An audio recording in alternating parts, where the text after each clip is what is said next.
Mike. You there? Well, in case someone else is looking at the sound. Okay, gotcha. Okay. All right, Lisette Guillen, Lisettee, last name Guillen, Case Files, Chicago. Today we're standing here with great news. It's not often that we end up on this side of the story. A lot of times missing persons end up with either no news or very bad news. Today we've got good news, and we're happy to say that Brianna was found today by passerbys who were just passing by, and they had that eye out, and they found Brianna. After several days missing, they found her alive and well. She does have some serious injuries that's going to take some time for her to recover from. And of course, well wishes and prayers are welcome. We have the family here, of course, mom and dad, that want to thank the community and thank everybody who was involved in searching for Brianna. This had a big impact on the community, not just in Indiana, but also in Illinois. So I'm going to bring up mom first. Okay. My name is Kim Brown, Kim Brown. Bree, I had to make the missing persons report on. I had to wait 72 hours, and that's nothing I ever want to go through again. And I am so thankful to everybody and all of you for caring so much about my daughter. I could not get on Facebook or anything because I have been like this, and except sad. Now I'm happy. And Bree is an amazing young woman, and she's very talented. She survived by dipping her hoodie in the water and sucking on it so she had something to drink. And she put signs up in her windows, and she did what she could to survive. And I want to thank the man that found her, Mr. Martinez. I can't think of his first name. What is it? Johnny Martinez. Thank you so much for finding my baby. Thank you. I could never repay you. There are over 400 cars that were passing her a day that the sheriff from Newton County told me, which is an acquaintance of mine. And he said that to let Breezy know, that's her nickname, that she is an amazing woman, and that was out of his mouth. And I just want to thank everyone, and I'm so glad she was found alive, and I just can't wait to hug her and kiss her, which I probably can't do. So I don't know what else. I want to thank all the EMTs and the fire departments in Morocco, Indiana, and Newton County, Indiana, Jasper County. And I want to thank, I'm originally from Illinois, or I am from Illinois now, and I want to thank the Iroquois Sheriff's Department, and I want to thank Officer Jerbick, I think his name was. He called me the night that they started searching for my daughter, and he was amazing. He just told me to be positive, and which I could not be positive as much as I tried. But he was, I mean, right there for me, and he told me that he'd be calling me once they found her, and he was the first one that ever said that the whole time going through all that, and I never want to go through it again. It's torture, and I do not wish it on anybody, and I hope all the missing children and adults that are missing, I hope they are found, and they're found like my daughter, alive. Thank you, everybody, and thank you, media, for caring so much about my daughter. Thank you. Dale, you want to come up? Very good. Kim said it all. I don't know what to say now. No, really, we're blessed that everything worked out the way it did.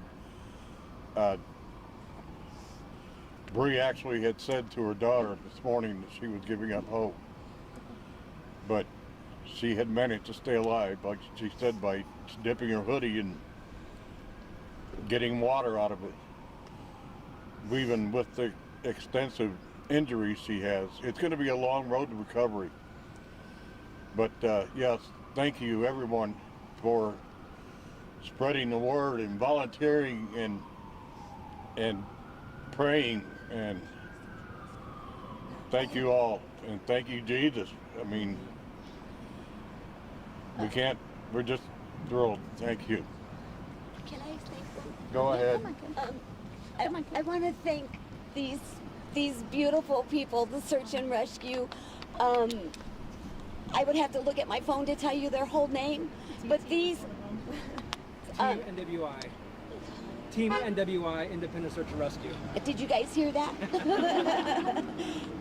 They do this on their own. I mean, they have volunteers and they do this out of their own heart, and they do not charge anybody for this or anything. And they contacted us, which nobody else did, you know, and they are wonderful people. I hope you never have to use them. I'm sorry. That's right. But if you do need a search party, these are the ones to call.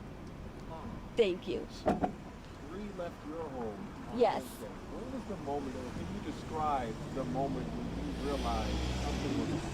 Come closer, Kim. It was probably like Friday afternoon. I'm like, well, I haven't heard from Breezy yet. And I go, I just feel something's wrong. I could feel something was wrong in my gut. And I started panicking and I started crying, and I couldn't call for help, which I wish they would change these laws, because she wasn't really missing for 72 hours yet. And once I realized that I had to call the police department on Saturday, I wish they would change those laws. I mean, 72 hours for an adult is a very long time, and a lot can happen, as you can see now with Bree, and even children. And the children, I mean, 24 hours, they need to change those laws, I believe. So they wouldn't put out a missing persons alert until after 72 hours, you're saying? Yes. Gotcha. Absolutely. And they kind of don't want to push it, is how I felt, you know, but I'm a pusher, and Bree probably gets that from me, you know. But they once they realized that I wasn't full of it, they, you know, started. How many kids does Bree have, and what are their ages? Bree has 3 children. She has a daughter, Alexis, and she's 23. She has Tristan, he just turned 21, and then she has Talon, and he just turned 16. And Mom, can you tell us a little bit about her injuries? What have doctors said about the road to recovery? I just got here because I live further away, but I was told that she had compound fractures and her legs were pretty bad. And I haven't heard anything as far as like the x-rays or internal injuries or anything like that yet. But just what she's going to be going through with her legs, it's going to be a while.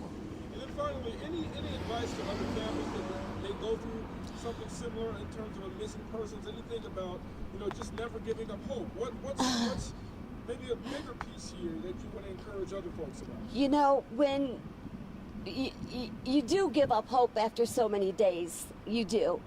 And then you have people like this, you know, and they are so supportive. And they try to help you through everything. And I would suggest to parents, and that doesn't matter, my daughter's 41 years old, and I would suggest that everyone uses a tracker, a 360 app or something like that in order to keep tabs on everyone so everyone knows where they're at. Were her legs, I mean, from the crash, did they, I mean, I don't know if we know if they broke immediately or how it all worked, but she physically couldn't move out of there, right? Like she was stuck in the position. Yeah. Okay. And was the water from her sweatshirt from rain or from, like, it looks like there was the creek? Oh, it was the creek next. Okay. Yeah, she I guess she would like fish and pole. She didn't have her phone on her, so couldn't get to her phone. Her phone was underneath the passenger seat, according to her. She knew where it was, but she couldn't get to it. And it was dead. And it had went dead. Yeah, I broke into her Facebook account last night. And she'll probably be mad at me, but I did because I wanted to find her. And all of a sudden, everyone's sending her messages and the phone's going off on her messenger. And I'm like, I gotta figure out how to turn this off, you know, the active sign. And I finally got it turned off and then it stopped. And I had messaged one of her friends out there. I said, please tell everybody that's calling her that it's not her. And sorry, Bree, but Mommy did that. What's the first thing you're gonna do when you see her? I'm gonna hug her and kiss her, and then I'm gonna kick her butt. My friend told me to tell her that she's gonna kick her butt too, and only because she can't kick her back.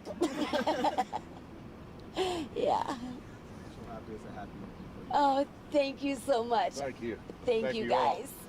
Thank you. Do you guys have extra Lorenzo. photos of her too that we could use? I got photos. The more the merrier. Yeah, you got more than my phone was hacked a couple. Yeah. Oops, I'm sorry. Can you use it? What kind of photos do you guys I want? doubt it. I'm sorry. Anything of her? Wait till it calms down. Let's go now. Yeah, go ahead and say Probably don't do that either. Lorenzo Longoria, LORENZO Team NWI, Independent Search and Rescue. Oh yeah, we saw those too. We got a phone call late Friday, Just for her and her family. early Saturday morning, around 12:42 a.m. And it was the father, Dale, and he's just asking, what is it we do? How can we help? The moment, like how Mom said, waiting 72 hours, that's a long time to wait. So what is it we do? We go in right away to go help assist families and look wherever they think that they might be at. So that's what it is that we do as a team. We have a total of, there's 10 of us in the team, from working canines to boots on the ground to people doing research on the computer. So it's a free program for anybody that calls out on us, Team NWI, Independent Search and Rescue. Yep. 04. Wow, this phone is like mine.